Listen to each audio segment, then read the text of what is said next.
School committee to order. We will begin with the Pledge of Allegiance. I pledge allegiance to the flag of the United States of America and to the republic for which it stands, one nation, under God, indivisible, with liberty and justice for all.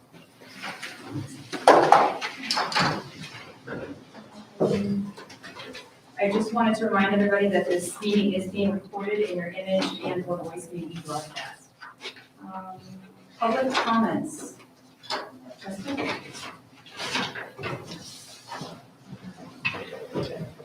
Good evening, I'm Jessica Degley-Alberti, and I'm from Boylston. Last meeting, there was much discussion about the school calendar and the half-day professional development.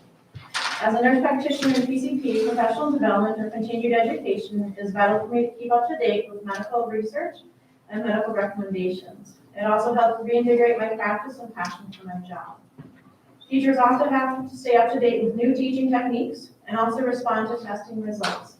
Last school committee meeting, we heard from all the principals from the Ames Web results and also the fundamental program that has helped close the gap to national standards pre-pandemic. The teachers learned about those teaching techniques and interventions during staff meetings, but also professional development days. The principals and the superintendents also mentioned that half-day or 2-hour PD sessions seem to be more effective because it enabled them to check back and see if their new skills were being effective and discuss with their peers how to improve. Last meeting, the comment was made that the PD half-days were robbing time on learning from the children and cheating the system. I clarified with the time on learning, and apparently the time on learning, including the half-day professional development days, is above the state requirements. Professional development also helps give teachers higher job satisfaction because they're up to date on effective teaching techniques. This might be something to pay attention to when teacher burnout is at an all-time high. The other issue I wanted to address was the HVAC upgrade. I sent an email to all the school committee members regarding this concern. I know it was in the works. Question of funding, especially for BES being the oldest building of the 3 schools. Aside from COVID, air quality is extremely important to the health of our students and our children.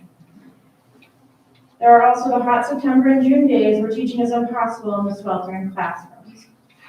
I hope COVID is over, but we still need to pay attention to what the Omicron BA2 variant is doing.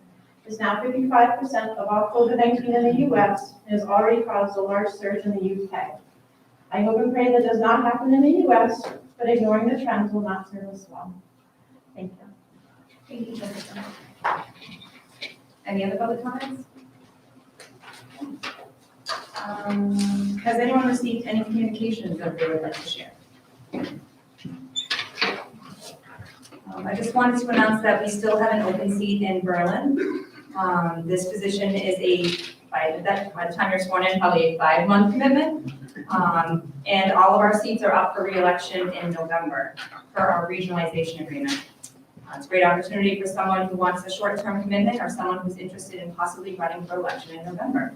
If you're interested, please send your resume to either myself or Christy Turgeon, and you can find our emails on the website.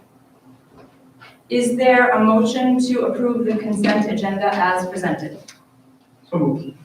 Second? Discussion? All in favor? Aye. I'm an aye as well. Opposed? Motion to approve the consent agenda as presented passes. And we're on to our election presentation.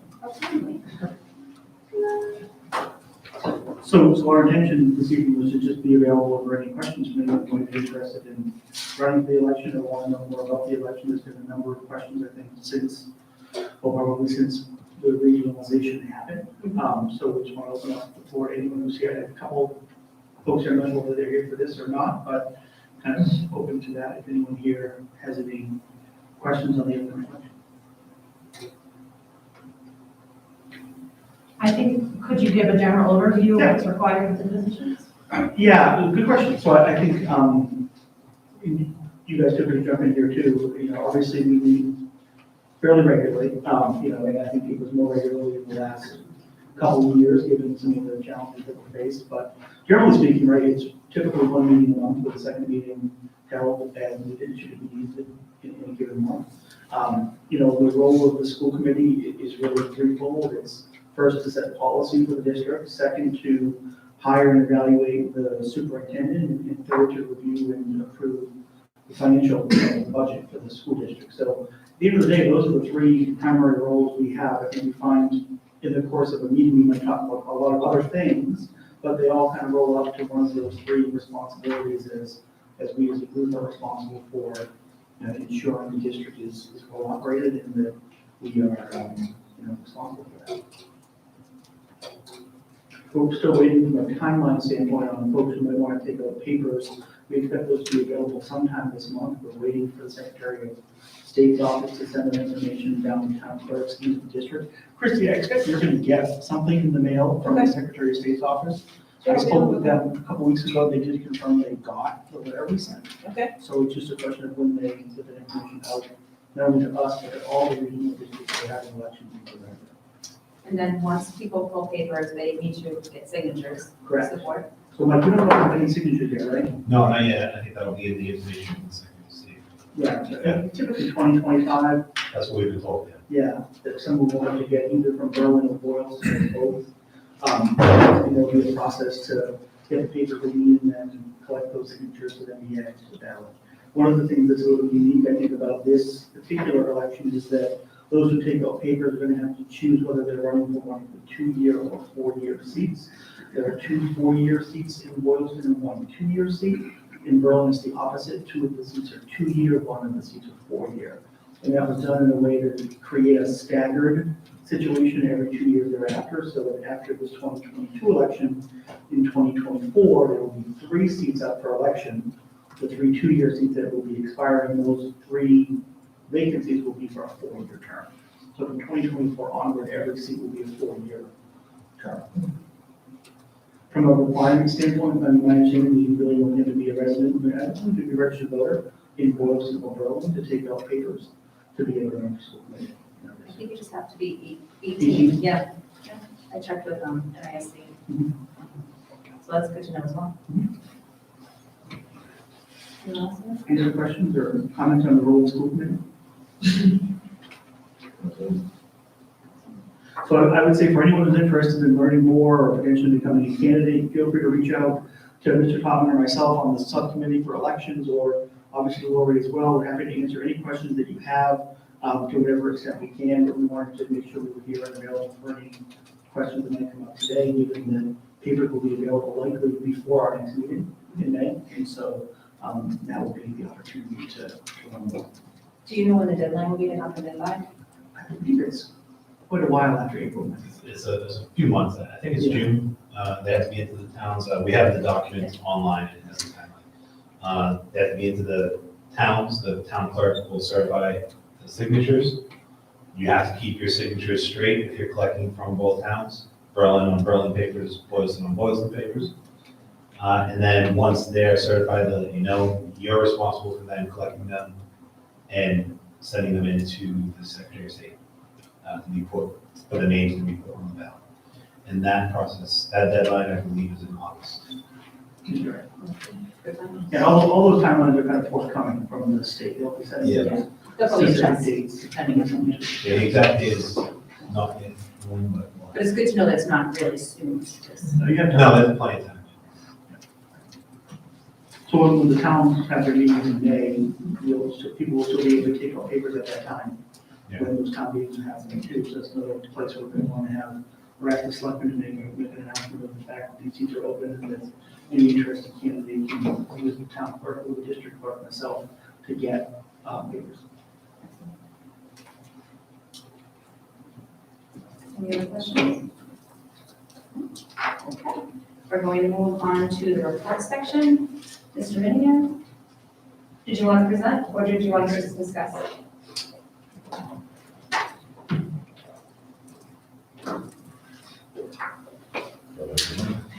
How's it going? Shall I sit? Wherever you're comfortable, whatever works for you. Sure. Well, I'll just so this is my first time proposing a field trip. So I'm not sure what the protocol is, but I believe everybody has read the field trip itinerary.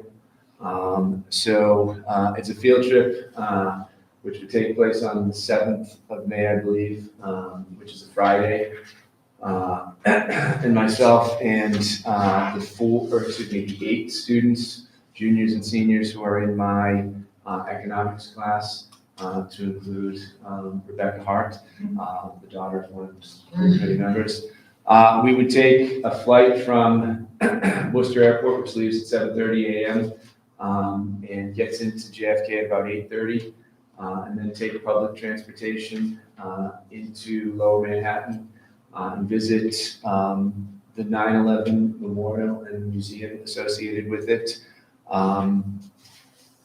We would be in the area of Wall Street. The New York Federal Reserve, in years past, I've taken students to the Boston Federal Reserve, but because of COVID, the Federal Reserve's not doing tours right now. But we would walk along Wall Street and get a sense of that area, and then take public transportation up to Central Park and visit one of the museums. I reached out to Christy about, what types of things you might want to know about this trip. And I learned that 37.5% of the students in the class have never been to New York City, which is arguably the greatest city in the world. I learned that 87.5% of the students have never ridden the New York subway, which is an experience in itself. And we spoke about, or she said that you might be wondering why take a plane instead of riding a bus. The plane is cheaper, so the cost fluctuates. And whether once the trip is approved, whether it will get off the ground is, dependent upon the price of the ticket at that moment. So the price when I looked most recently was $82. And a bus to New York City is going to cost well over $2,000.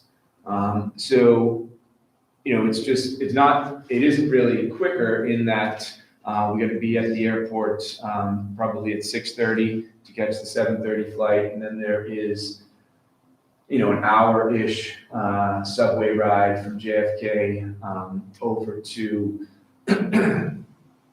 into Manhattan. And a bus ride would probably take 3 or so hours as well.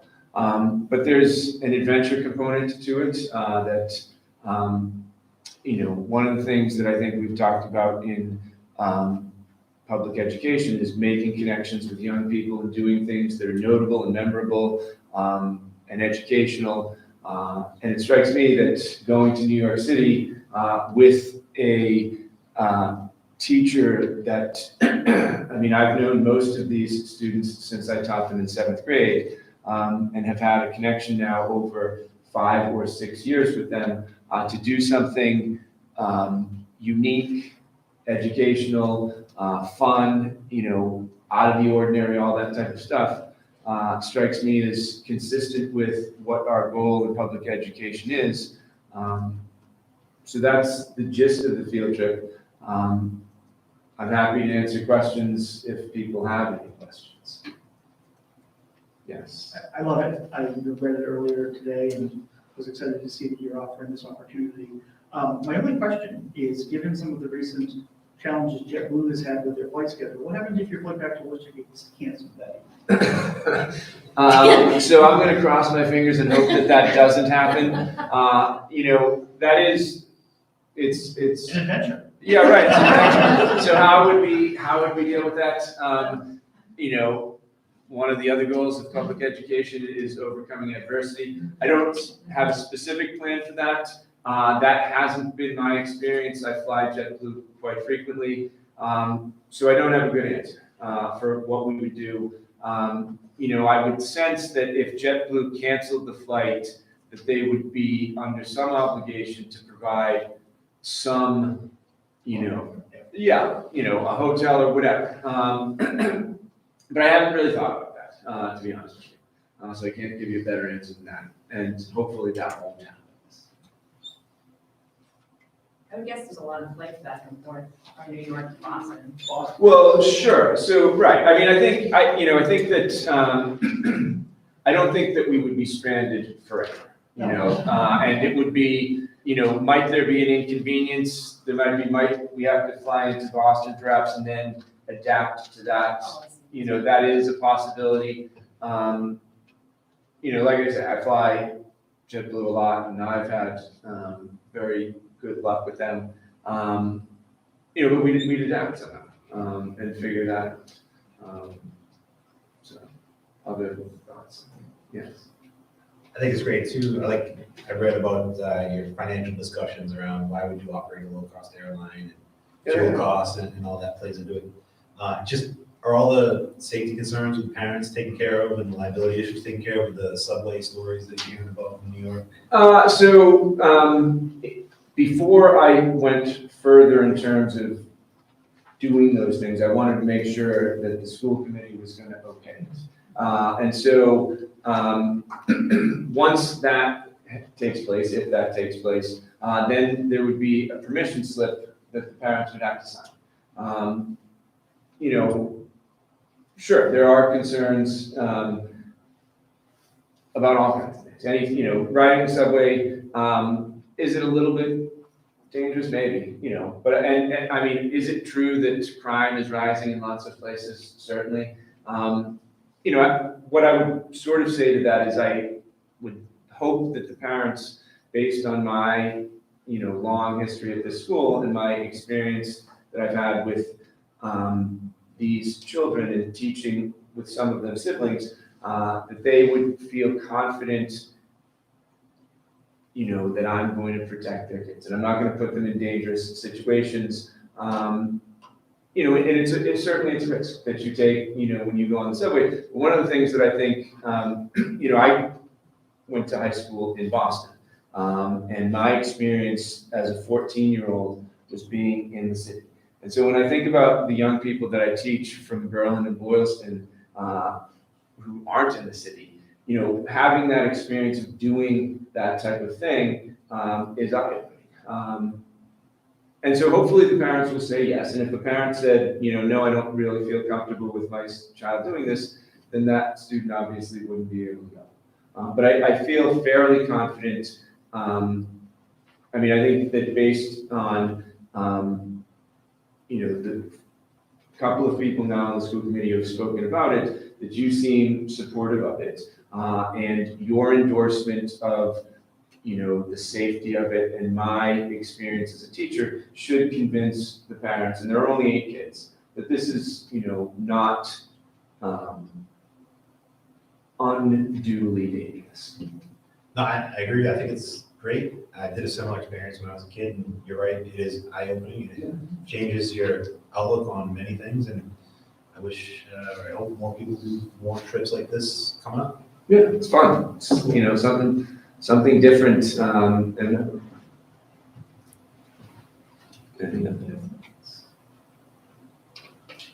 a great candy store right next to Central Park. Right, so we have perhaps some, you know, unscheduled time to do, you know, what strikes us, you know, and if the spirit moves us to go to the candy store, so be it. If it's, Inside the park. right, so if it's something different, you know, I mean, whatever you're interested in, you can find it in New York City.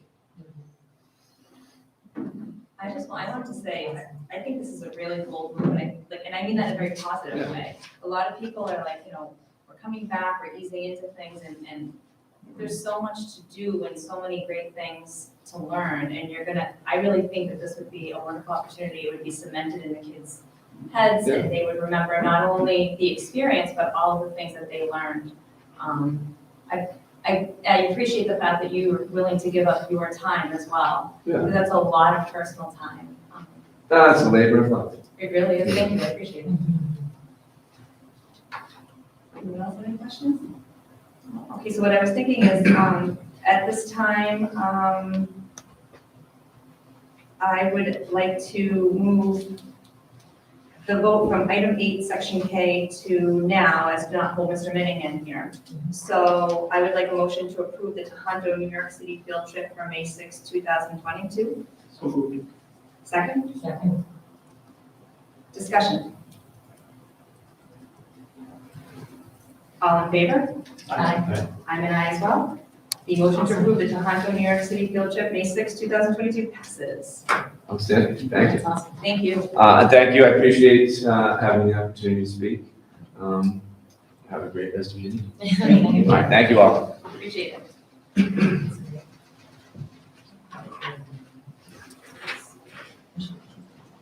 Next on our reports, Mr. Zane.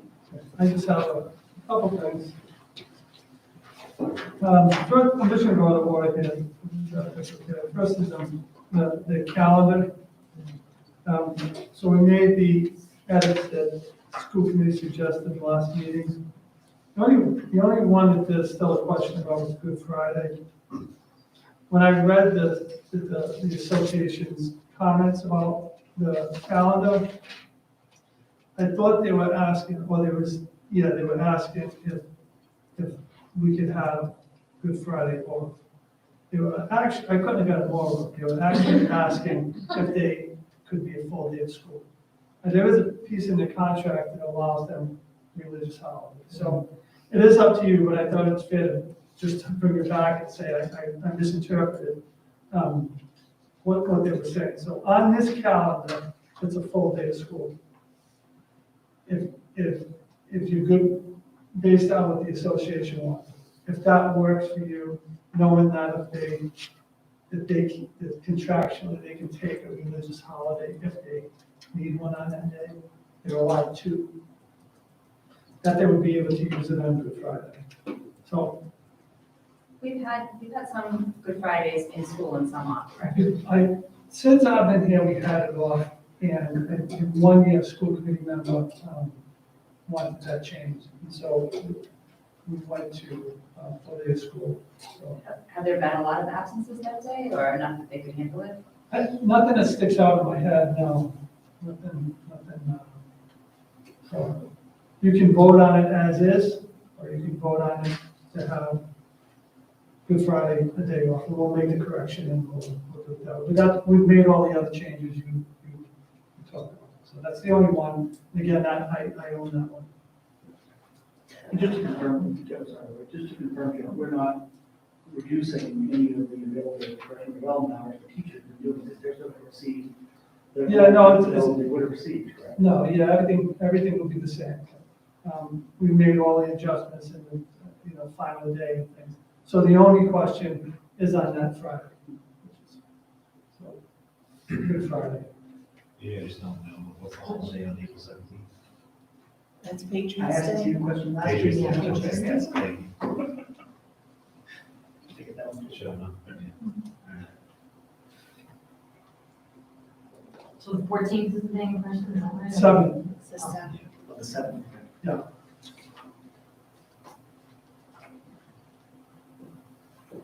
Any more questions on the calendar?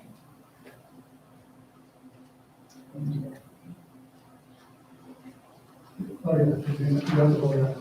Yeah. Okay, now the equity survey, which we gave out. So I just wanted to make a couple things clear about this, based on some of the comments we received. This is part of our equity work, and we sent it out. We wanted something that was as thorough as possible. We sent it out just simply to collect data. We're not advocating for any programs, nor are we doing that now, or espousing any points of view. So it was none of that. We just, and the survey came from some online work we went through, and there were some takeaways when we look at the survey, and so even though we wrote a cover letter, a lot of people didn't answer the question. They answered some, but up to, you have 200 people responded total, and in some of those questions, up to 50 people would not respond to the question. So I get the feeling that there was maybe a feeling in the community that this was being done, that there was something else behind it, like, that there was some kind of program that was going to be introduced as a result of it, and so I thought we were clear about that. So if we weren't, I'll make that point now. There is no program on horizon because of this. is basically, every question you see in here is everything we do. We just wanted to formalize it, you know, if a kid is in need, whether they're struggling with one issue or another, we try to address that issue. So we just wanted to get the information so we could use it for some further work with it. So what we'll do is, we have the ability with the new survey tool that we have to break this down by school, break all of these responses down by school. And so what we plan to do next is to break it down by school, meet with the team that's doing the equity work, give each school their results, and then look at maybe 10 different areas or issues that are in common. Because then if there are, if BES is having, you know, they go through their 10 issues, Tohoto, and then BMS does the same thing. We'll see if there's any commonalities, because that would indicate that maybe those are the issues we have to sort of deal with in the district. And so, you know, some of these issues, like the Delta safety, the child feel safe in school.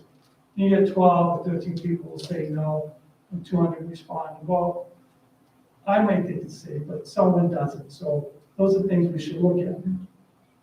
Once we find a group of questions that we think in the district we have to look at, then we'll start, you know, that'll generate another survey down the line to ask people some more in-depth questions. If your child doesn't feel safe, you know, could you give us some more information about that?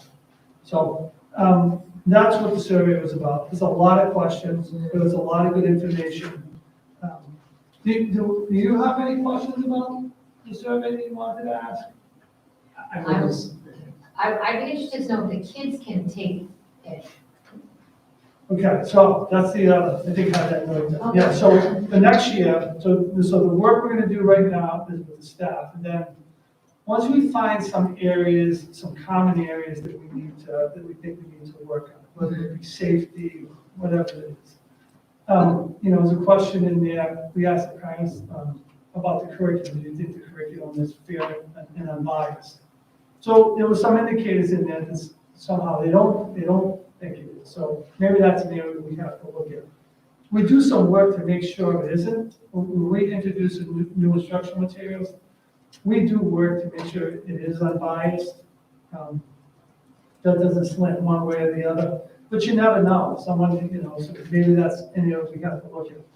Once we address that, we drill down a little deeper with parents. We're gonna do some work like that with students.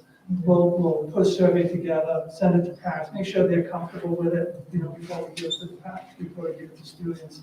And this will also go to our superintendent's advisory, which has parents on it. And they're the ones who actually went through this first and helped us with these questions. And they're all parents, and school committee members are parents. So we want to make sure we're not just putting this stuff together ourselves, that it's coming from the community. So we will do some kind of student survey, and it'll be next year. But we want to sort of unpack this ourselves first, so before we do anything with them.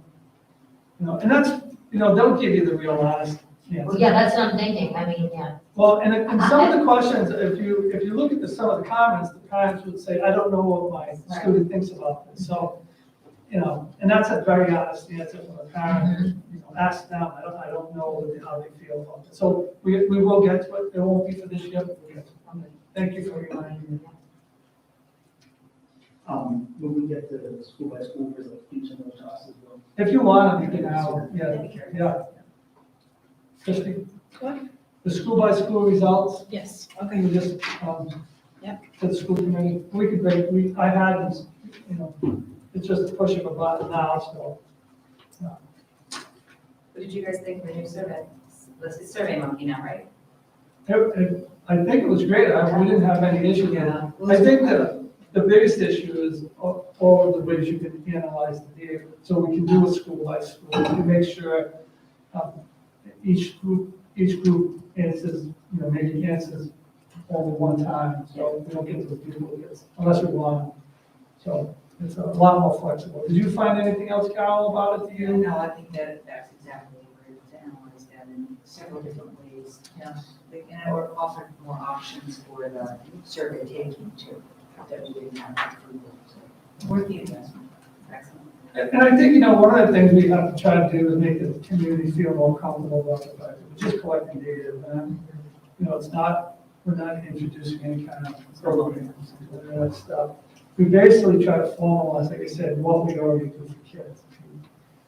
The kid approaches us, they have an issue, we always deal with it. Whatever they're struggling with, we deal with it. But thinking, well, maybe there's other students who they're not coming forward, who maybe we need to deal with. Maybe there's more there than we think. And maybe there is an issue with the curriculum we have to look at. And if we don't do this kind of thing, that I know turns some people off, then we won't know. So, There's some interesting answers. yeah. Some of the comments were. Yeah. Just one general theme. A lot of these, there were a handful, like 1, 2, maybe less than 10 people who said something to the negative, to the fact that I don't feel comfortable based on my race or being included or whatever. I assume that's not the first time you're hearing from those individuals. Would there be only 1 or 2 people, you probably know them, so are you working with them to figure out what's going on, without telling us or identifying anybody, but that was kind of shocking. Is this the first time you're hearing about that, or Well, are these issues known? We don't know who's, we keep these anonymous, so we. Yeah, don't but know what if who one does it. person saying they don't feel comfortable, I would imagine they've come to you already. No, I haven't had anybody come to me well, I mean, I have I have my regulars that I talk to, you were one of them, Mike. That's why I'm here, Jeff. No, yeah. But one of the things that occurred to me when I read the results of that, some of these questions about, how did, what gender does your student identify? If you asked that maybe 10 years ago, some people would have just answered that question. I think in the climate today, the climate we have today that's polarized, I think that's probably why you get people to think, oh, there's something else going on. This is they're trying to get at something else. So. To the anonymity point, I wonder if perhaps next time this goes out, we might give people a chance at the end of the survey to say, hey, I want to be anonymous or I want to be contacted. Because there were certainly some people there who might want to hear back from the Good point. administration. Yeah, that's a good point. As you said at the end of the survey, maybe there's an option that we say, do you want to be anonymous or do you want to be contacted? Because some people might want to think personally. So, yeah, good suggestion. I like that. I hope for some of these people, though, if they really do feel this way, they're not waiting for a survey to come and contact you or the principal. 'Cause, I mean, some of them were pretty shocking, to be honest. One person was denied a religious day off or something like that. That was for a wedding. For a wedding, yeah. I mean, to deny it based on religious, I mean, some weddings are weddings, some weddings are very religious events. I don't know the situation, but they felt strong enough to put it. Yeah. I agree. As Andrew that felt that there was something that their child was missing off, it should be, they're talking to the administrator at the building to make sure that they're being heard. That's a good suggestion, to put something there and say, do you want us to contact you, do you want to contact us? Because maybe, some people are afraid, especially, but one of the things I learned, I was in another district that had a high minority population that was, I didn't realize this till, was in the community for a while, they said, that they're not gonna come to you, they're just not gonna come to you and say anything, because, in the country, it just doesn't happen. I mean, they'll be too afraid that there's some repercussions if they talk to you, so.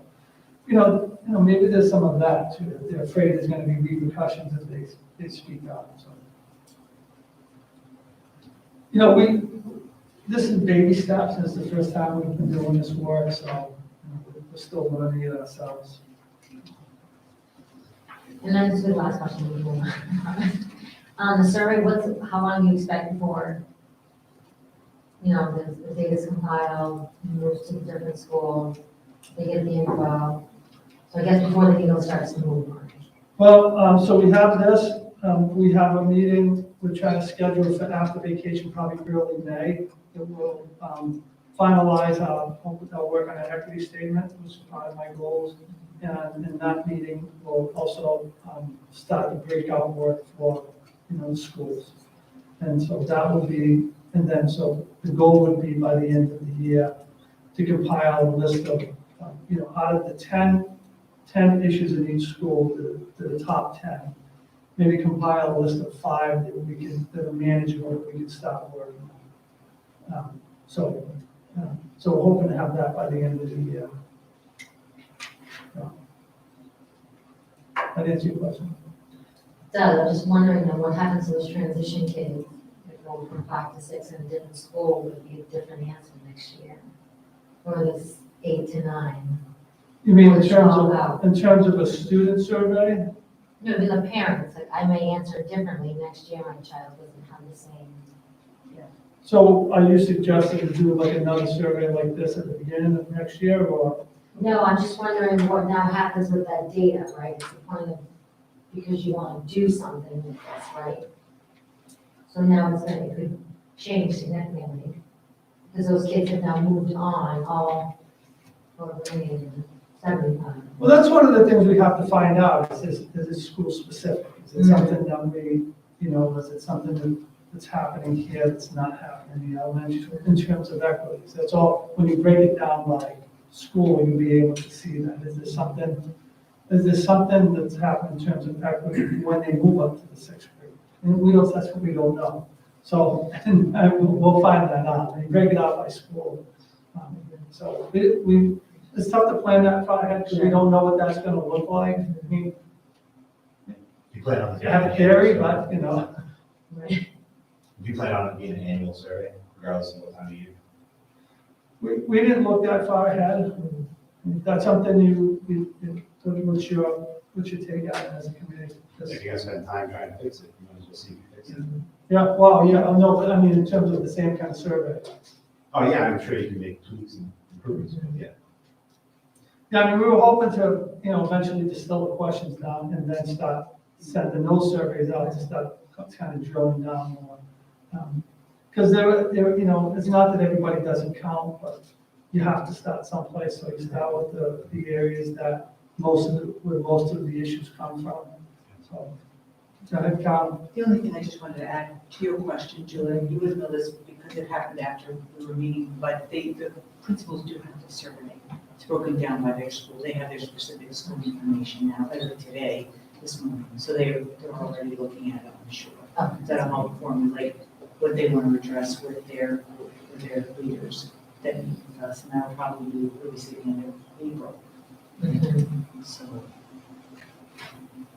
Yeah. So to your point, they could be starting to look at, if it's a specific individual, if they're seeing patterns, I think over time, or bigger gaps, I don't, in some of the areas that were often, like it's an often, we kind of think in our heads, oh, of course, we're doing it all the time. We're doing these wonderful things, all of our children feel safe, and all of our children feel happy, and now we see often, it's like, why? So, questions like that, questions come up with principals. Because it often indicates that something, like, Yes. most of the time it's good to hear this thing happen. So they So, need to take more on that, right? Well, and someone made a comment that there should be a middle ground, and I felt the same way when I was taking the survey as a parent, because it was always, often, rarely, and never. And there was no I don't even know what that middle would be. what I was just gonna say. Yeah, I don't know. Kind of sort of. Kind of, sort of, yeah. Then we tried to work how many different. Yeah, I know, we tried it's to work just- that's the that, issue, we yeah. don't make- So we want to know more about that. Yeah. Yeah. Well, if you get any suggestions, anything additional, Survey wise, people will tell you shouldn't do that. You want to keep it even because people will gravitate to the middle and then you'll get a lot of not useful information. That's good to know, that's a good point, because they don't want to take a stand.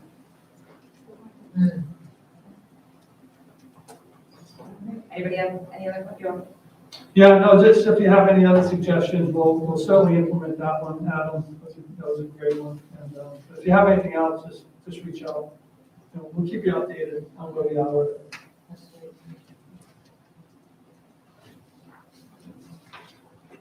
Carol?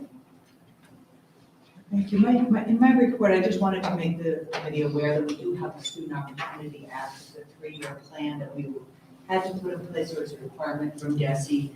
And it's based on 4 commitment areas. It really looks at closing achievement gaps for students.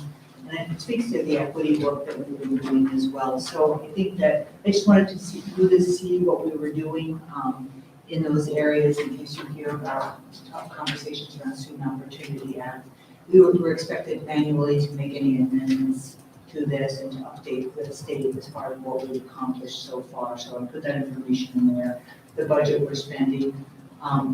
The SOA also helps us to get grants like the ESSER grants. We have to do that SOA and that gives us the opportunity to get those specific types of grants. So I didn't know if you had any specific questions on this. I think I did, sometimes in this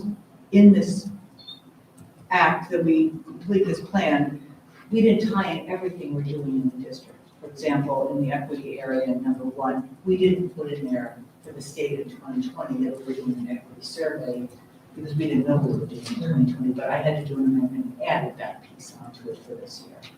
So there were several areas like that. So that's the SOA.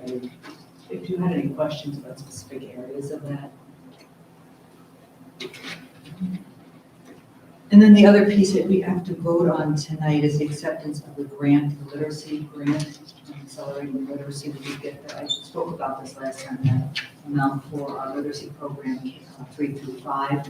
And late this afternoon, Desi, we had to go through several steps. With that grant, the first is the approval of the quote that we have from the publisher with the publisher's heading on it to ensure that what we're telling them we need for our funding is what the publisher said, and we have to also have all of the materials in by June 30th.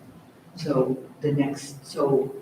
today we heard from Jesse that we did get the approval on our quotes that was accepted, and so the next step is to put the PO in to order the materials, so our teachers will have them in hand, and training will take place in June. So a lot needs to happen very quickly in this spring. True, yes. Does anyone have any questions? Thank you, Carol. Mr. Barney.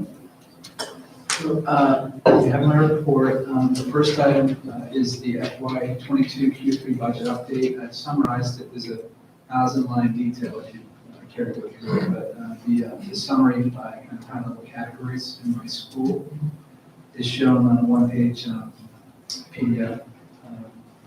And at the end of the year, you'll need to approve the budget transfers. So on a quarterly basis, we just provide updates so that you can see the transfers between categories. We don't transfer between schools. There's no questions on that. I'll move on. The excess and deficiency filing was finally approved by the state. We submitted it on time. They tend to prioritize tax rate requests from municipalities first, so we waited quite some time to get the approval. Our EV was approved at $405,440 as of June 30, 2021. EV is kind of the regional school district equivalent of free cash. It's our cumulative surplus from the beginning of time of the school district to now. And we can use that to help subsidize our budget. We're using $150,000 in next year's budget. I anticipate we'll have a significant surplus at the end of this year that will kind of offset what we're using in next year's budget. The next item is, so there's no questions on the first two, I'll move forward. The next item is the FY23 budget. We were able to identify some savings from restructuring elementary ELA supports. And through that, the savings was basically the amount that we had proposed as an above level service request of $42,622.50.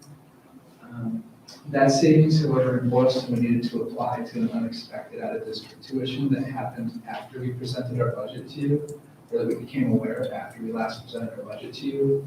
This will cover a substantial portion of that placement, not all of it, but we have plans to offset the rest of it. In Berlin Memorial, there were no offsetting increases, so the savings will go towards reducing their budget. Good news that Jeff and I received today, we reached out to both towns and we were advised that we had support of both towns on our budget with this $42,000 reduction to Berlin. So I did want to publicly thank the towns for their support. We had a fairly substantial increase, more than most peer districts I talked to. We certainly had reasons for that and worked hard to manage it. So later in this meeting, business time, we respectfully request your support for this. And we're pleased to be able to move forward after a pretty challenging budget process. Related to the budget, I guess both years, I want to give a shout out to Carol for finding this this grant of $134,000. We don't, as a small district, often get these types of large grants that are competitive, and it was hugely impactful and helpful to whichever year this would have been applied to. This is something that would have been difficult to pay for, but is much needed, and so she kept her eye on grant opportunities, and it's a big win for the district to get this type of grant. One of the biggest I've seen here since I've been here. Bob, if I could just interrupt you for a second. You just said we often don't, as a small district, we don't get those types of grants, but Competitive grant. yeah, I feel like I've been here for what, like a little over a year. Yeah. And it's every other meeting, Carol's bringing us some sort of grant that she got, so. Yeah, not this large, but yeah, she has. I was able to get a grant too, a couple grants, but 134,000 is kind of a different category. Yeah, no, I'm saying that, you're saying it's rare, I'm saying I feel like every month I'm hearing about another grant that's coming in from her, so I think that's awesome. Yeah. So we've had a good run. So I just was calling out this one specifically because of the amount. And hopefully we can keep it up. I think, sometimes your district district's name is heard and they get confidence with people submitting the grants. So certainly I think when we see Carol's name as a grant, hopefully we can stay on the radar. Hopefully the cash gates keep open and stay open too.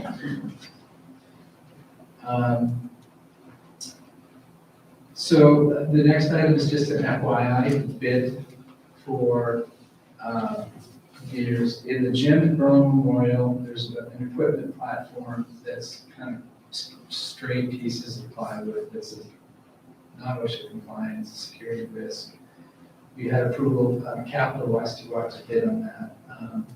We went out to bid, the bid came in a little bit higher than we expected. We had a single bid, it was $202,000 from a reputable firm in state. They met all requirements of the bid. We awarded another bid. We have $130,000 in capital funds that we're going to put towards this. The additional $72,000 will come from EMS School Choice, where we do have a healthy surplus. This is necessary work, it's not optional. It would have been nice to have more competition, but we've also been advised by the engineers to help us with the bid, just that combination of contractor availability and steel prices and material prices have gone up.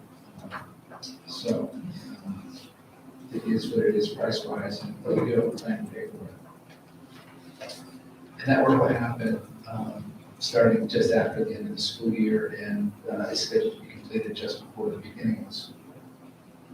And I mentioned to our school committee member, happens to be the rec department director too, that James will be unavailable during that time. So,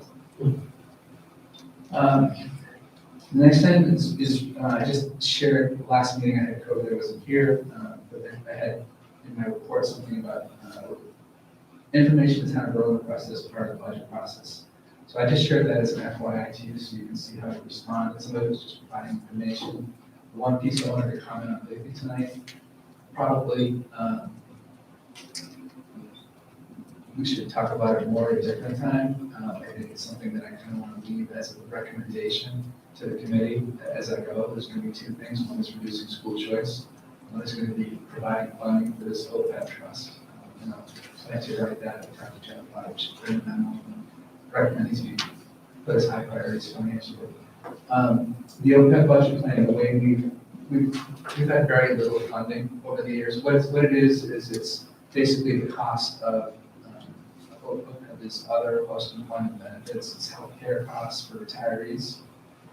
And we have an actuary that does a report on it, they come up with a liability. The idea is that over time, they want, if you think about it, we're paying for costs that are not benefiting students in the district, these retirees, unless they're retired, don't work here, and there's no benefit to the education in the system. The concept is that we should try to get an OPEB trust funded so that this trust pays for these benefits. And so we're kind of setting aside money during the lifetime, during the work period of employees to pay for these, so it's not coming out of the budget. So that's the concept of the trust. Probably will take, 20 to 25 years to get to the point where we could develop it to fund that. The level we're funding it at now is fairly small, again, it's new, it was started about 6 years ago. We had an opportunity to put a little more in because mine gave us a 3 month of healthcare. Kind of took that savings and applied it. So for FY23, the budget is to put in 2.5% of what we budgeted for employee benefits. And to put 2.5% into the OPEB trust. What I've proposed as a plan is to increase that 2.5% by 2.5% more every year until it gets to 25%. At which point it would be around $700,000 a year. And I think at that point, you revisit it in 10 years because you're also going to have investment growth and returns. And I think that does it in a way where it gets the district to a much better place. In the spreadsheet I provided last time, it kind of gives you a sense of where it gets to over time, assuming modest investment return. And then you can revisit it. I also think there's variability. You can't predict what the market's going to do over the next 10 years. If it takes off, maybe you don't need to increase it as much. But I think to have a plan for 10 years is a good idea.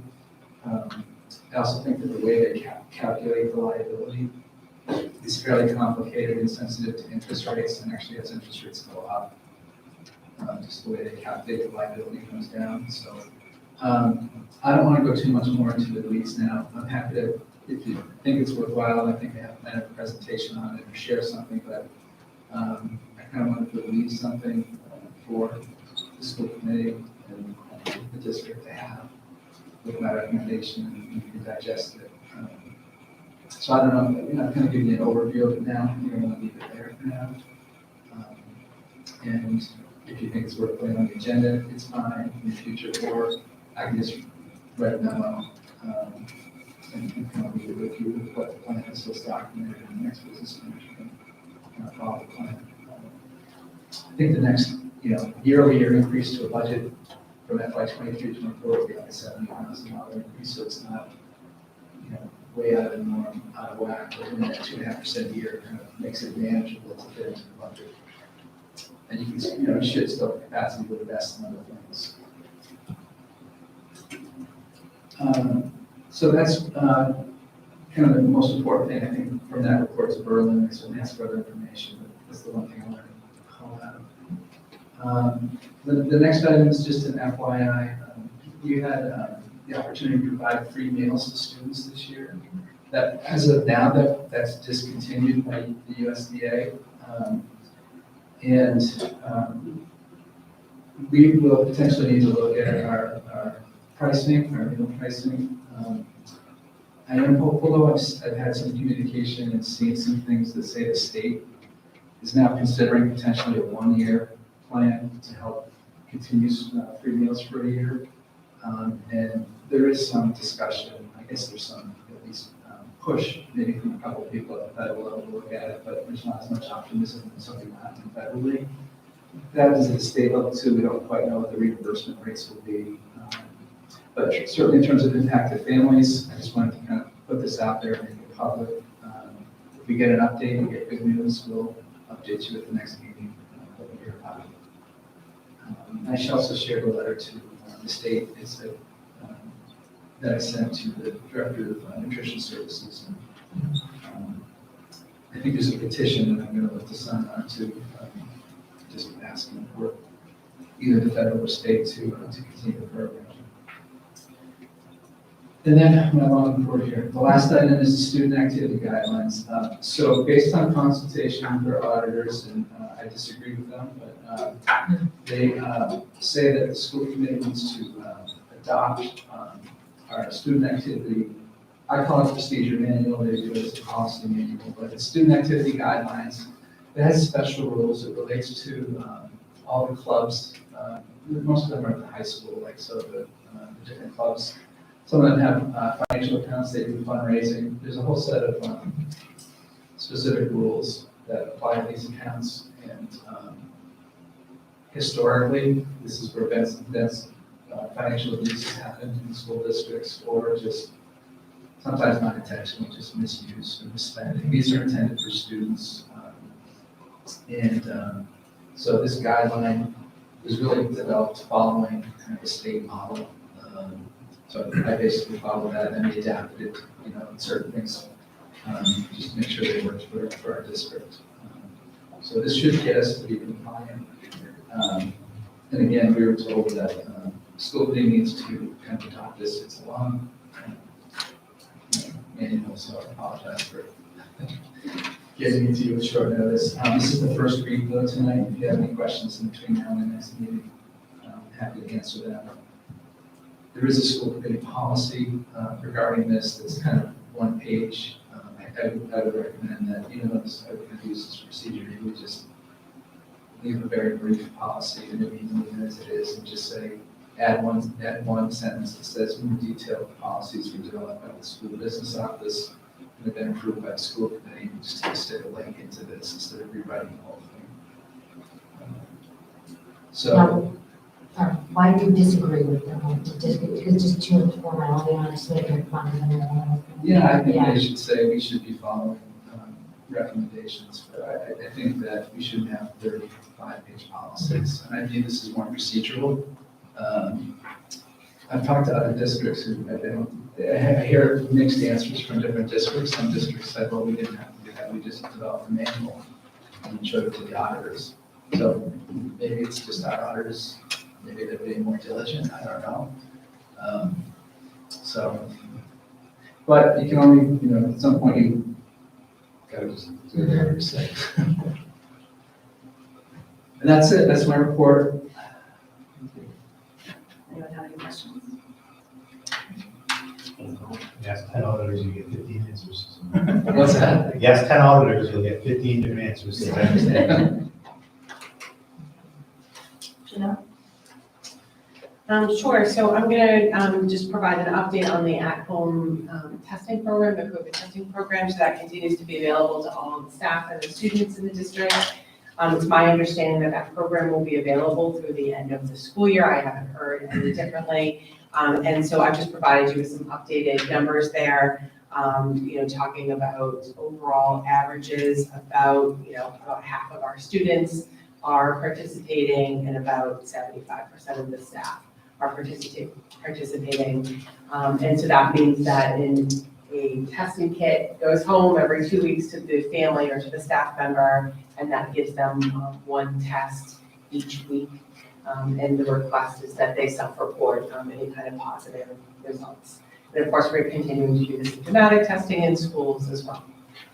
So those are the numbers. The participation is good. It has sort of leveled off. It had ramped up after it had been in place or put into place at the end of January. It ramped up quite a bit in February and March, but those numbers are pretty stable now.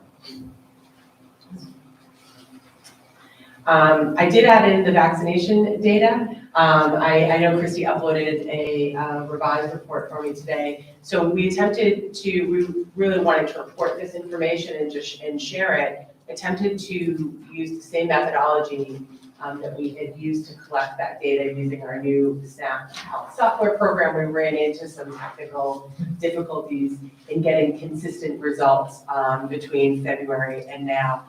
So we did end up using a combination of SNAP data and nurse data to provide these results. And for the most part, it seems as though the numbers, the vaccination rates are going up in all three buildings. We do have this question mark around the data around Berlin Memorial. Obviously, we recognize that can't even be accurate, but we've looked into it to the best of our ability, and we can't really understand why it's reporting a 1%, a roughly 1% decrease in that number. But that's the data that we have. I'll be happy to report on it again next time, and hopefully that little glitch is working itself out. No changes to the reports of vaccinated staff at the buildings. As I had explained before, that is done on a voluntary basis.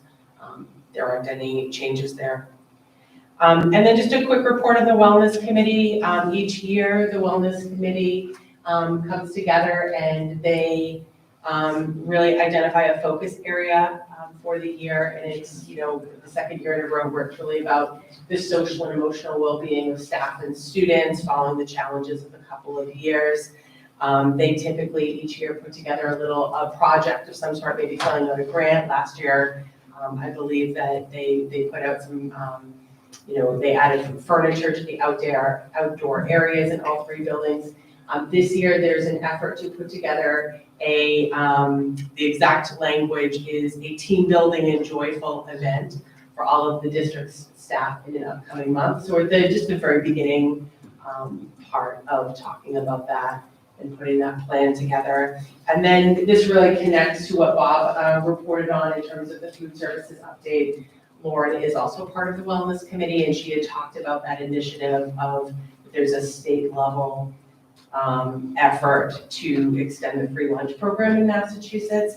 And she cited that fact that I have in there that 26% of food insecure families don't meet the threshold for free and reduced lunch. And that's really a huge motivation for these groups to be providing those universal free lunches and trying to get that extended in the state of Massachusetts. Does anyone have any questions? Yeah, I do. The second to last line there in your report says that physical education teachers have reported improvement in PE activities since masks became optional. Yeah, So that's good enough, but my follow-up question to that is, have any other teachers reported any changes in behavior, any sort of positive or negative effects since that happened? It's been a month now, so. yeah. And my comment here is under the category of Wellness Committee, Yeah. which is comprised largely of PE teachers, and so I did ask them specifically for their input. I have heard anecdotally amongst the schools that, teachers are enjoying being able to see their students' faces, and, they feel as though they're able to communicate more clearly with their students. So I do feel like overall, that's the impression that I've received from staff. Kids are smiling. You can see. Yeah, those facial expressions. It's great. I saw that line in there, and I just, Captain Obvious, I don't know. But it's great. It's interesting, before while the mask was still on, I was walking through, we were doing walkthroughs, I was walking through with Diane. And there was some, we were walking towards that line to the sixth grade. She said, I don't even know what these kids look like. Because there was a kid that was a senior, she clearly knew the kid and talked to him like, oh, you're pretty good, you can tell all of this. She goes, yeah, she goes, this group? She goes, I don't even know what they look like. Never seen them without masks. So, and some of them don't know what each other look like. They're in schools. So, Sounds like it's all positive. so far, yeah. Thank you. Thank you, Janelle. Great report. Mr. Mara. Good evening. Again, as you see, my report is very brief. I really wanted to take just a few seconds to just reiterate the thank yous that I put in there. Deanne Tilla was a long-term employee here who helps out with the MCAS at Tohoto for the middle and high school. She's invaluable to Diane and Sally in terms of the amount of organization she does and kind of keeps a lot of that running without them having to have a lot of day-to-day interference with what's going on with MCAS. So again, I want to thank Dee. For those of you who live in Boylston and were part of that wonderful 5-second power surge that happened on Tuesday, you may have heard that definitely interrupted MCAS. It was quite the day for the tech department. So again, I wanted to call out Dave McCarthy. I think a lot of places would have just circled the wagons and called in all kinds of folks, and Dave and I were able to handle you know, what would have been a major interruption and get everybody back and running in 80% of the building within a few hours and everybody by the following day. So, again, Dave is a fantastic employee. I wanted to just, again, call him out as part of keeping us going here with MCAS. CDRC, again, just quick note, we were able to compile and submit on time. It's funny, Jeff sends me out emails of, you know, that he forwards everything to me as if I don't get them. I do get them, Jeff, but, you know, just making sure that we're staying on track. We are always probably one of the first in Massachusetts that always submit. And in my last report, I kind of mentioned that they never meet their original deadline. There's always software issues with the submittal, and of course this year there was as well. We were one of many districts trying to submit, but the software couldn't keep up with the amount of data flowing in. So we did, again, submit on time. We're submitted and certified. It's over 4,000 pieces of information about our schools and our kids and the classes they take and the various breakdowns of race and ethnicity in various areas. And again, I could not say that or with confidence that we would always be earlier on time if I didn't have Bonnie Warren, who does a fantastic job in compiling the data, staying on top of, you know, she's already starting. Because of COVID, we're going to have back-to-back years. Usually this is every other year, but because of COVID, we did not report last year. We are going to have back-to-back years, and she's already starting some of the data prep for next year. So again, a shout out to her. So that's my report. Got any questions?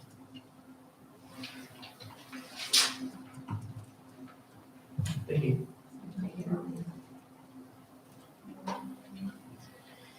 Negotiations Subcommittee. We had our first meeting on Tuesday, March 22nd, and we're going to be meeting again on Wednesday at the BBEA. And for the update on the Superintendent Evaluation Subcommittee, I actually have quite a bit. Just a heads up to the committee that on May 2nd, you're going to be getting an online link to the self-assessment of the committee, and it's going to be due by May 10th. I'll put all this in an email for you. And that we will have a report for you that will be presented on May 24th. And at that meeting, Mr. Zaney is going to provide a verbal update on his end of cycle progress, including progress on goals and performance. And at that point, we will begin filling out his superintendent evaluation. Any questions? All right, go on to business items. At this time, I would like to entertain a motion to approve the 2022-23 school year calendar. Second? Discussion? Yeah, I just want to make sure I understand the changes that were made. I don't have the two versions up in front of me. You guys just, someone just summarize what's been changed from the original version to this one. We took the professional development days that were half days, we turned them into full days. We took professional development days that were located on Fridays and put them more towards the middle of the week. We made that change to the Good Friday, now full day of school. I believe that's it.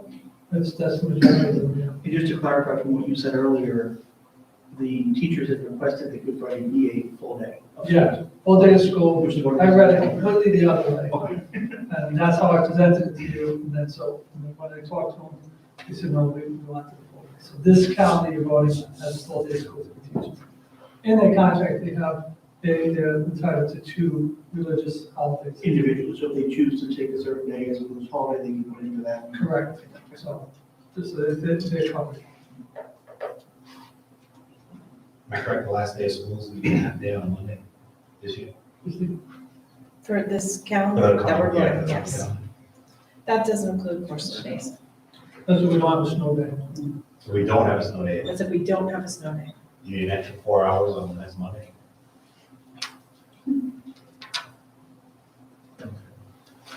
Any discussion? Look at that, I'm gonna be a study around next year. I appreciate the changes, I think it's a great idea that we're continuing to offer the correct level or the consistent level of professional development that we offer, and also make this able to be parents, so that, you know, we have, as parents have, ability to plan around those full days, which, you know, are, I think I'll point into what Megan had mentioned last week, when the last meeting, we talked about this. You know, she kind of appreciated some of the balance that the full half days would give, but the full days are equally giving that kind of school life balance as well. So thank you for working on All right, if there's no more discussion, all in favor? Aye. I'm an aye as well, opposed? The motion to approve the 2022-23 school year calendar passes. I'd like to have a motion to approve policy EBCFA. Move. Mike, second? Second. Julie, discussion? All right, all in favor? Aye. I'm an aye as well. The motion to approve policy EBCFA passes. Could I have a motion to approve the Boylston Police Department and Berlin Police Department MOU with Berlin Boylston Regional School Committee? Julie, second? Second. Mike, discussion? All in favor? Aye. I'm an aye as well. The motion to approve the Berlin Boylston Police Department and Berlin Police Department MOU with Berlin Boylston Regional School Committee passes. I'd like to have a motion to approve the elementary literacy coach coordinator job description. So moved. Adam, second? Discussion. All in favor? Aye. And an aye as well. The motion to approve the elementary literacy coach coordinator job description passes. I'd like a motion to accept the school choice recommendations. So moved. Second? Second. Discussion. Adam? Bob, a few minutes ago, you mentioned that one of your recommendations was going to be to reduce the, what did you say? The usage, School choice funds. yeah, which means that we, partly because we're not taking in as much. And there's a little bit of an imbalance between what we're spending versus what we're taking in. I mean, over time, you might not have an option, you might just, if you keep going with the size of the classes coming in, you may be limited in what you can take in anyways, but, does that answer your question? It does. On that point, yeah, you know, I look at this and I think I mentioned last meeting that I view the high school and the elementary school as different situations. We have the scenario where we're seeing students who would expect to matriculate to ninth grade who are choosing to go somewhere else, and so there's a loss of students at Tohoto between the 8th and 9th grade. So I understand in terms of how the high school operates and those cohorts are set up that it becomes of value to have equal sizes across those. And so I can certainly get behind the addition of school choice seats for Tohoto, and even question whether or not, if we were to have more churn than we currently expect, is there an ability to even bring in additional students into Tohoto at a later date, if we find more students choosing to go somewhere else going into ninth grade, but this kind of last year. What, can you just repeat that? So right now, we're suggesting 5 additional school choice seats going into ninth grade. If 10 kids decide to not go to ninth grade in Tohoto this upcoming year, can we increase that 5 to 10 at a later date? It's a good aim, right? I mean, even if you wanted to, it might be hard to get kids, I guess that's the problem, you know. That's the question I asked last. Because it's done on a, you know, it's done on a lot of these systems, so. But if you do the line and you have kids in line, and then seats empty, you can backfill them, so you would be able to do that, if they're in there. So if we were to hear that there were 12 applicants, and we have 5 that we let in, but we think we have room for 7 more, we can Then you then can back. offer acceptance to the other 7, we didn't take the one. Okay. So that, I guess that's my opinion on that. I have trouble on the elementary school one. I have a lot of trouble adding out-of-district placements at BES, given the significant extent to which the BES budget is underfunded compared to BNS. I understand class sizes. I look at this beyond class sizes and look at some of the auxiliary services that we're able to provide to students at that school. I think about things like the adjustment counselor or the reading specialists, and if we add additional students from other towns, we limit the availability of those specialists to spend time with the students who are children of taxpaying residents in Boylston in particular. And so it feels to me like we, for a while now, relied on the school choice fund, especially BES, in lieu of having what I think is going to become a continued conversation with the Finance Committee and the people of Boylston around the extent to which we are appropriately funding Boylston Elementary. You're not wrong about that, but it's a bigger discussion, and I think the discussion is, I know, for example, in Boylston, the town is working on their master plan, and at some point, there has to be a discussion in terms of things like building the district, because, letting in a few students from out of the district is really going to drop in the bucket. The bigger issue is the building, I don't know if we call it out of control building, but the amount of building that's, residential building that's been done in the town, that will affect it. And the biggest factor is it's how unpredictable it is. You could have one room apartment and have 2 people. You could have 5 kids. And there's no control over that. So one of the advantages of school choice, and one is it does bring in some revenue, and you have complete control over it. And I would say that this discussion that you're talking about, it has to happen, but I think it's a bigger discussion, and I think within a year or so, it's one of those discussions where we would have to have, and it would sort of balance on whether you're even going to accept school choice kids anymore at all, not whether you're going to take a couple here and a couple here, because I don't think that really affects it. I think the major focus has to be, is the building, is the amount of building going on in towns so unpredictable that you can't even take school choice kids anymore, because you don't know what's going to happen. I believe we're there today. I think we're there because some of the bigger projects, the rental projects, those permits haven't been pulled yet, and so that's about 18 months. It's within 3 years that discussion before those things, the permits that have been pulled stop becoming occupied. So the discussion has to, I don't think it's this year, but within a couple of years, and it's not just with us. It's not just school choice.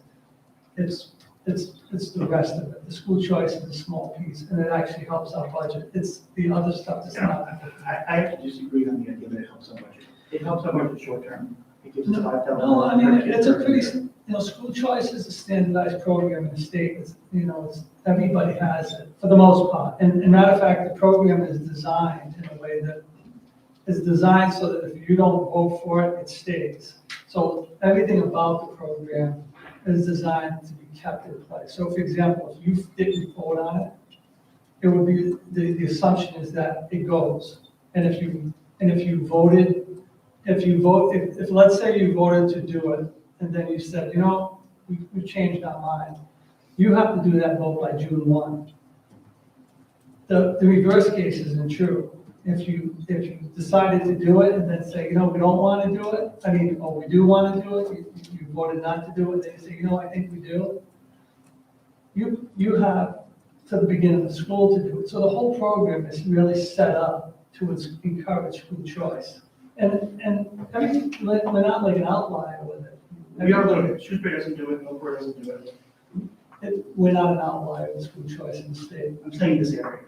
The Shrewsbury has 28 kids in their elementary classroom, so. Yeah, I mean, they're at a point where they're, you know, when you've got class sizes that big, we're at a very different place than they are. And I'm not saying we don't have the discussion, but I'm saying we're not an outlier, I know that, and in the state. And, you know, it's money that we do use. I'm not saying the discussion doesn't have to be had, but it has to be a bigger discussion than just this, and it has to involve the town. If you can't control what's happening in the town, then you'll never be able to control the enrollment. You know. Yeah. Yeah. I would say, longer term, there's a difference between longer term, and then maybe longer term is like not even that far, like it might be FY '24. I think that we're, I mean, reliant in a way on this right now. We've already reduced it a bit. I think longer term, even, I shouldn't say longer term, but I think that for FY '23, we already have such a significant gap, and we kind of factored in some acceptance of school choice students. And that's not to say that it's not possible to surmount it, but I do feel like it would be helpful to take one more year of what the principals recommended, and would help prevent too much erosion and allow us to plan in next year's budget with less use of school choice. But longer term, I agree with you. Like, I feel like the state should have increased 5,000. It should have been increasing every year. It wasn't, so. But that, you know, that discussion's been going on for a long time, so the chances of that happening, I mean, that's an argument. Right. I mean, I don't disagree with what you're saying, but I think that, as Bob says, we do, it is something that we've come to rely on, and the reason we have to have the discussion with the town is because if the money isn't coming from school choice, it's gotta come from someplace else. What's the balance of the school choice ones at BES right now? BES is the smallest of the three schools off the top of my head. BES, it's in the ballpark. I can probably look it up and call it over time back to say 300,000. We're going to overspend. If we don't accept any school choice students, I think we take in 15, spend 153, so it'll be gone pretty quickly. But, you know, ratchet it down in next year's budget, and if you accept these, you probably don't need to accept any more in FY '24. Yeah, you know, I think the plan has to be, if your enrollment is going up because we have Delta, then it's a phase out. You know, how do we phase this out? So how do we phase school choice out over a few years and then increase that and use it another revenue source? The numbers I have in front of me don't look like we're facing an out bill, because currently at BES, there are 3. No, we're not, school choice no, students. we're not. Right, there's 3 school choice students in BES right now, they're all in 5th grade next year. And we're being asked to approve 8 additional students in BES for next year. We're increasing it. So 8 would be 40,000, and that would be, those 3 will drop off, and you have 8 would be 40,000 in revenue. You don't necessarily need to take more. The following year, you have that 40,000 in revenue, and you can reduce what you're spending, and then that 40,000 will drop down over time. Like that. What's the that's- real cost beyond 40,000? What's the actual cost to Well, in theory, kids, it's not- teachers, attention, time? Teachers already have a classroom, it's one more student. The idea for school choice, the idea it was founded on was that, you know, you have districts, like, we had 1 year where Berlin had like 24 kids in a grade, 2 classrooms of 12, it's like, it's not efficient. That's one of the draws of Berlin, isn't it? I don't know about 12 in the class, and there's people who say. Parents maybe. I mean, I won't say I'm an expert on this, but there's different studies that say something about, you know, is it good to have that small class size? And, you know, we could go look up, probably find studies that decided it. I don't think that you go from 12 to 13 or 14 in class. I don't think we're No, straight resources of a teacher. there's no significant research that says at those levels that there's a significant improvement in learning.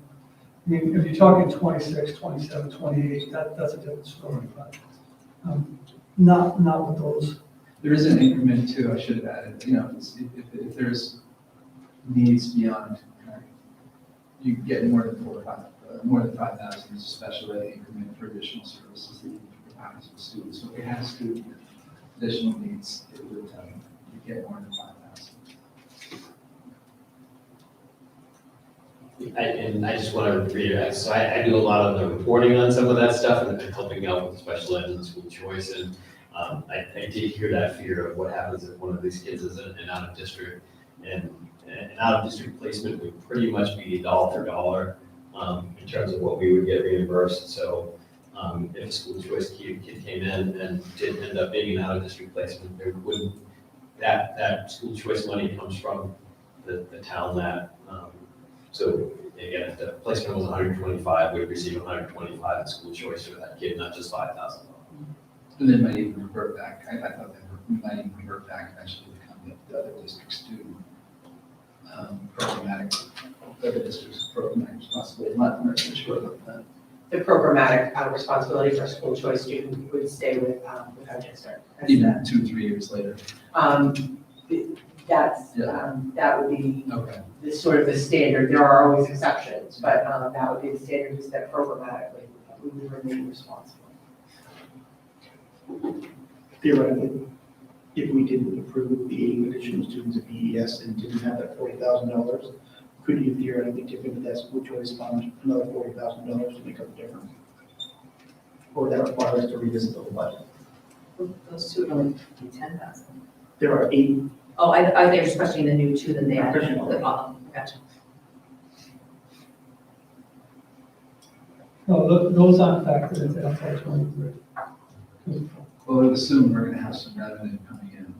Right, but he's asking a very specific question. If you didn't have those 8 and didn't have That's that not 40,000 factored revenue, in.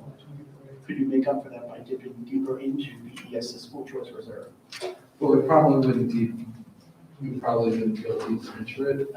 The budget uses 153,000 in school choice. What we would end up with is just a lower balance in the school choice fund and less time to get the school choice usage out of the budget. So the 153,000 that we're using in the budget in FY '23, you might need to plan to bring that down to 50,000 in FY '24. It's $100,000. So that, the town might say, well, if you're gonna have a $100,000 increase in the budget, we don't want to support any more increases. I just think it's the pace of the production that is going to be the challenge for the town to absorb. Yeah. See, I guess I'm less concerned about that, because I do believe that if the public in Boylston are made to understand what the actual per pupil expenditures are at BES and how far below the state average and below BMS those are right now, that there would be town support for fixing that problem more quickly than we might be thinking it can be fixed. Right now, the per pupil expenditure at BES is something around 14.5. It's around 18.5 at BMS. The state average is around 16.5. If we wanted to get BES up to just the state average, we're talking about another $600,000 a year on the BES budget. $5,000 at a time of school choice is not going to fix that problem. And to your point, Jeff, right, this is a longer conversation in what we need to have more broadly in the town.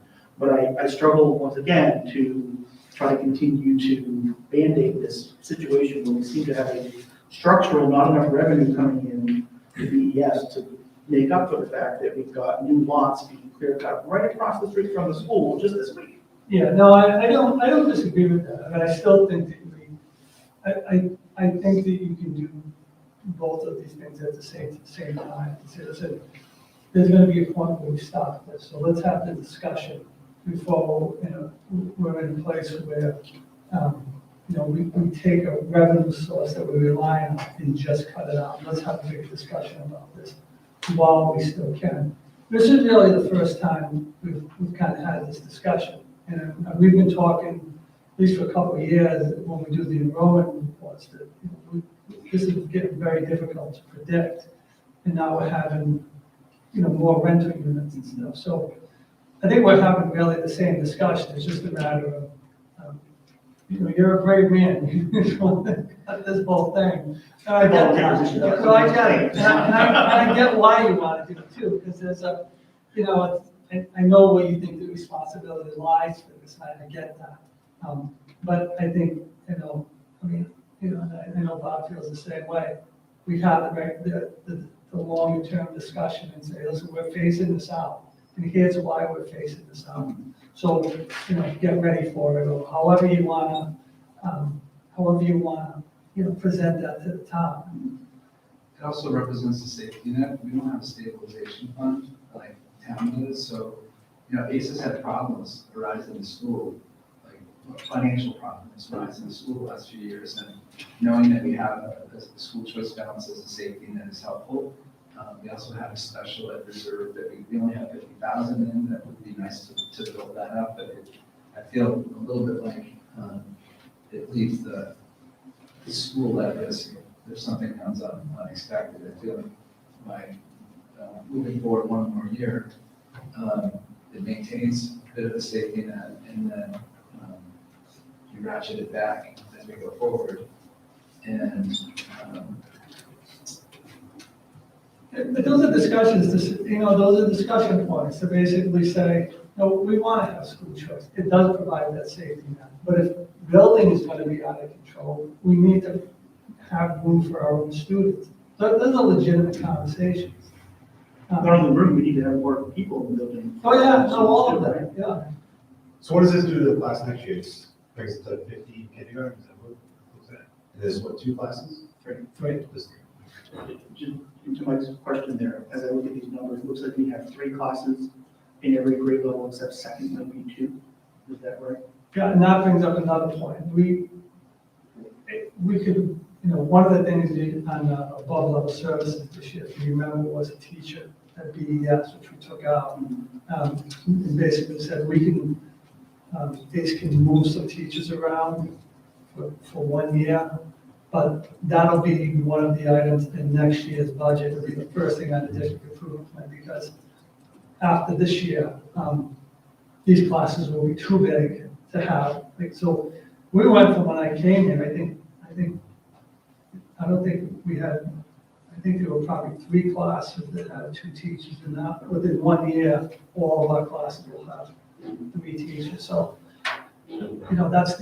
that's the other issue. Next year, we'll need 1 teacher, at least 1 regular ed, probably another special ed teacher, given what we're seeing.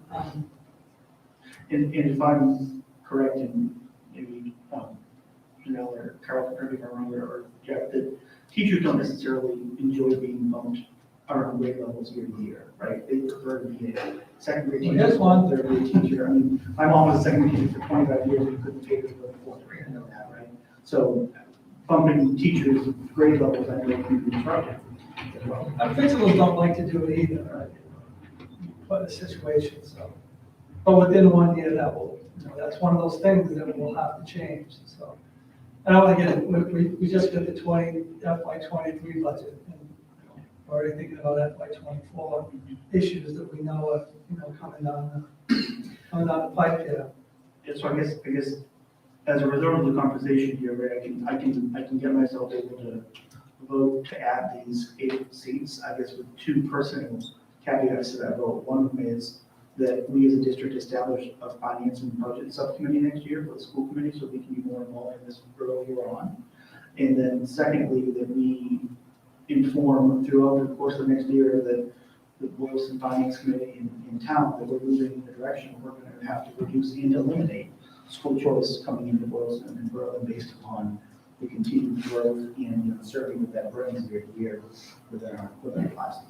Yeah, and it isn't really the growth as much as the uncertainty. Like we can't, it's difficult to plan. And as I said in my enrollment report, there are 2 factors that make forecasting enrollment difficult. One is unprecedented growth, and the other one is a small district. We have both of them.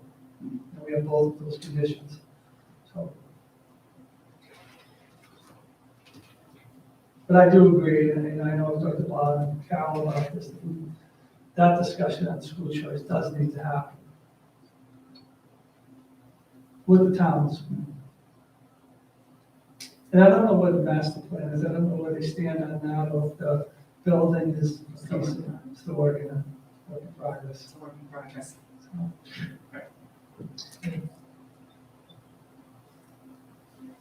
Anyone else have any questions or? I can agree with Adam too, and I just like this really quickly, that it's important to confirm on this. Because then kids learning all those additional resources to take from textbooks. it won't get concerned. At this level, at the high school level, I can see definitely for school choice. Berlin will see the same kind of issues as classrooms start to grow. Yeah, You know, we're already starting to see that, and it's a very small space. There's not even the classrooms as much as the common areas. You know, like common areas, the cafeteria is very small, so, yeah, so we'll start. This is more immediate, there's more building going on in Boylston, that's for sure. And I think I mentioned there's like 60 rental properties going in. Well, when the town approved, my understanding, when the town approved some of the commercial buildings, it was with the expectation that it was going to generate additional tax revenue, which we assume means it's either going to be tax revenue, or we're going to start to see investments in the services that we need in our town. And I think that there's a strong argument to be made that the town of Boylston should be doing more to fund Boylston Elementary. We even think about things like needing $300,000 to put air conditioning in that school to, you know, the comment that was made earlier. We know what it's going to cost, we just don't have the capital money, but the town of Boylston is going to need to decide whether they want to come up with that via whatever process that takes. Historically, they haven't. I mean, I do want to just point out to you that we have a 10% budget increase for Boylston Elementary this year, so that, you know, we talked about the gap. I think you mentioned 650,000, I don't remember exactly, but I know it's something like that sizable, and that gap is closed. I mean, when we looked at this 4 years ago, Boylston was bottom 7% of the state for equal spending, and they, you know, we kind of gradually kind of brought the investment up. Not to say, I would say there's still a gap, but we're certainly getting closer to the median. With this increase, they're probably more than half that gap is closed. You do have a potential big commercial development similar to FedEx coming up for potentially 2 years.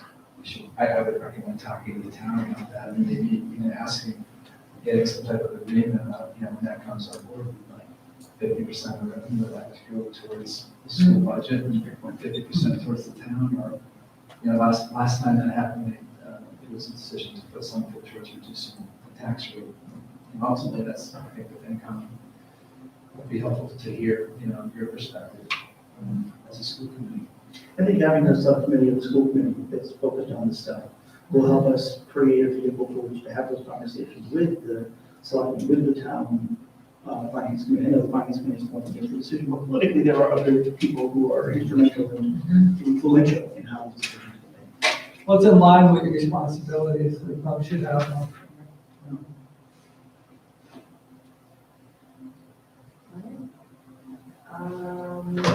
So we did the motion, we should have discussion. So I guess we move on to the vote. All in favor?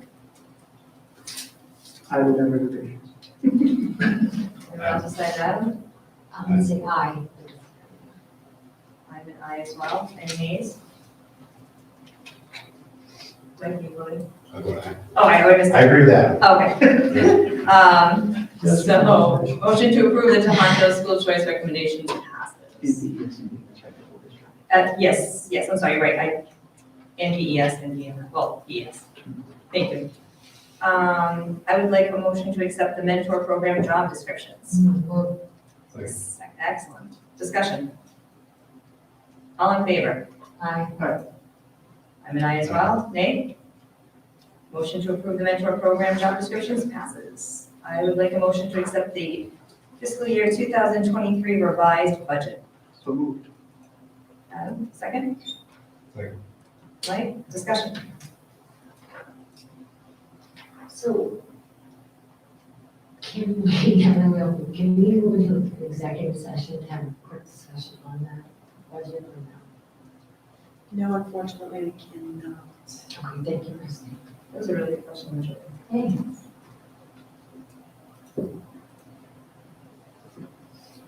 Any discussion? Where does this need to be approved by? Town meeting is. That's what we're up against, right? Yeah, it's supposed to be in May. We have the support of the towns. They don't anticipate any support if we were to propose an increase.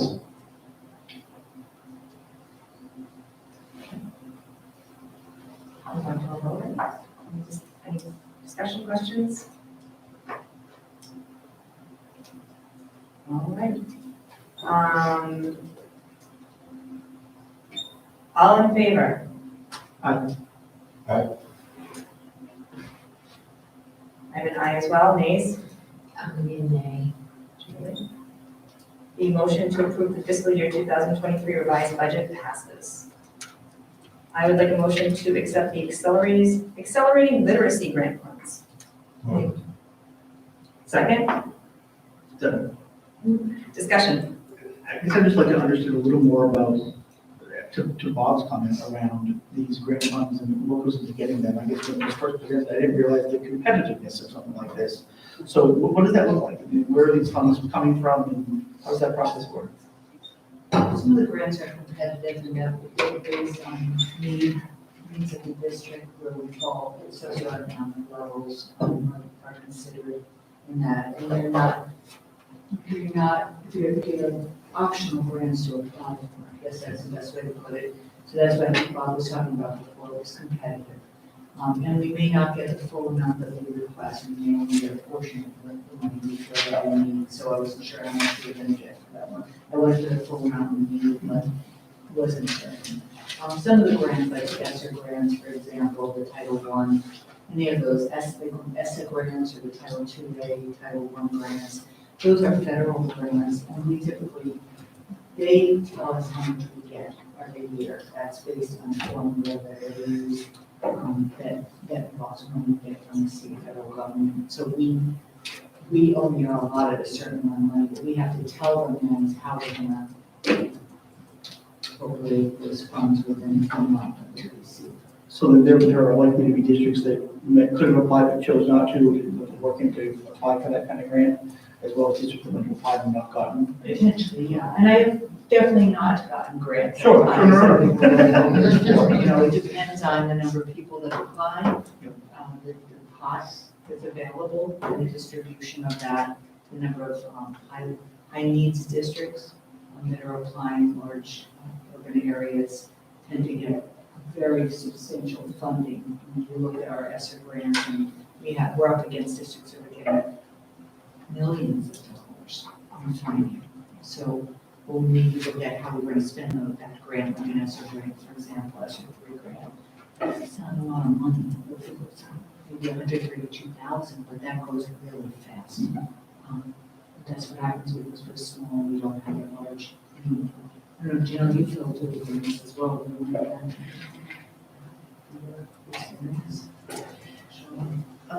I actually don't know that I have anything to add to that. You certainly have quite a bit more experience with it than I do at this stage. Thank you. Any other questions or discussion? All in favor? Aye. I'm an aye as well. Nay? Motion to accept the Accelerating Literacy Grant Fund passes. I would like a motion to accept the annual donation from Energy North of $500 to BMS for science or mathematics programs. Adam, second. Mike, discussion. All in favor? Aye. I'm an aye as well. Nay. Motion to accept annual donation from Energy North of $500 to BMS for science or mathematics programs passes. And we already voted for the Tohoto, New York City field trip. We have the first read of the student activity guidelines. Any discussion regarding that? Questions? Answer? Our next meeting is May 24th with the possibility of the May 2nd meeting prior to that if needed. And could I have a motion to go into executive session for the purpose of discussing strategy for bargaining with the BBEA and not to return to open session? So moved. Second. Mike? Roll call vote. Mike? Aye. Adam? Aye. Julie? Aye. I am an aye as well. This concludes our meeting. Thank you very much. Good night. Thanks, Sebastian.